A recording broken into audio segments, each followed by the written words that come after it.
It's another day, it's another kape. Yan. Higop-higop muna pa rin ito ng kape. Nya di si madinin daw. Oh, kay supog man sa camera, nagsasay-say man. And by the way, yaw naman kita sa satuyang spot, sa satuyang area of responsibility. Dahil lang nito pagparaintindihon ang mukha kansendong padi. Kami mga rock formation. Siyempre, mahanap naman kita presko asin masisiram na sea creature. Pag nagbaka kaya pa di sa palengke, bako naman pa di press. Mari pa si agomta always press.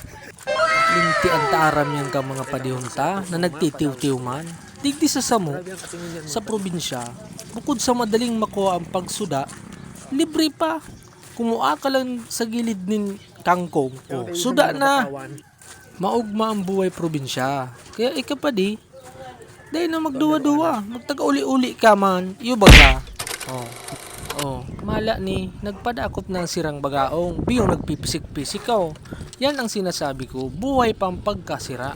Kaya lang, sadik padi, ay pwede na yan. Biyo mong papalangoyon sa lana, tapos magurot ng kalamansi sa tawyo. Ay, kalamansi, guguruton mo, tapos ilalag mo sa tawyo. May sili. Padaw na si Ram, tapos mamigilito with friends. Minsan man lang ko pa di makanamit ng preskong sira, pa nagbabanwit ako. Maray kong nagluluto si Agum kang tilapia nyata, buhay pa. Siyempre, mabakal bagayan sa palengke ng tilapia. O, buruway pa, biyo pa nag-uungab-ungab. Yan, mabalik naman kita digdi mga padi sa gibuta. Dakol naman nadali ko dyan na sira. Dahil ko na nabidyoan si iba, padita, pigtitipid ko ang battery kang cellphone. Sa mga padihunta na bugbog na sa trabaho, makukulog na ang abayan, dahil man paglingawan ang pagpahingalo. Ang sabi kang iba, sa kalot. Dahil, mga padi, relax and enhance yourself. Arog kayo na yung pinsan ko, sa sobrang boring, nagpatugtog na. Depe ko tapos mag voice over.